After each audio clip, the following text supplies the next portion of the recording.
Hej og velkommen til den her video. I dag så skal vi se på hvordan det her smager. Vi har lige lavet en anden video af hvordan man laver det her nudler. Men de skal lige stå i 3 minutter, så du får lige lov til at se mig i 3 minutter.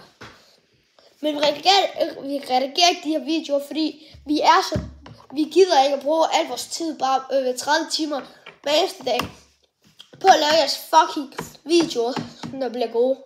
Ikke så, for helvede. Ikke ligesom de der andre nogen. De tænker ikke på omverdenen.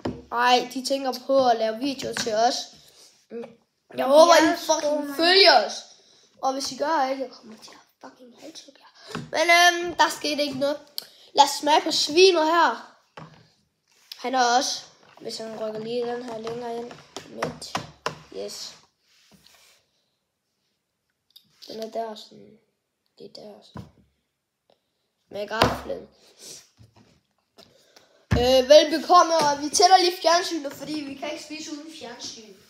Vi skal bare se noget på iPad'en bagefter. Hvad? Vi skal bare se noget på iPad'en bagefter. YouTube? Ja, på min iPad.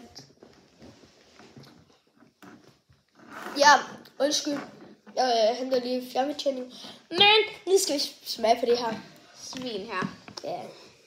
Bare stille og roligt. Husk at hugge det igennem, når du har når der er gået 1 minut og 30 sekunder. Er vi enige?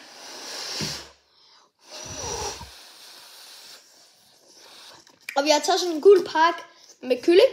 Smag. Der er kylling i. Kyllingesmag. Det går lige ind nede her.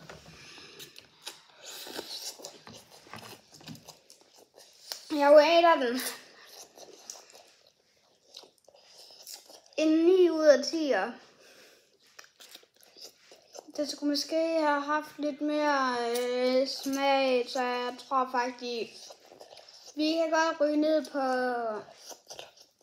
en 8'er. Der skal lidt mere smag i den. Jeg vil give den fra 0 til 10. Fra 1 til 10. 7,5, fordi der mangler krydderier i den. Ja, der mangler lidt mere smag. Ja, lidt smag. Og krydderier. Smagen, den er meget vigtig for os to. Ja, men vi ses i næste video på vores dessert. Det er måske en is eller en sodavand. Bye bye. Bye.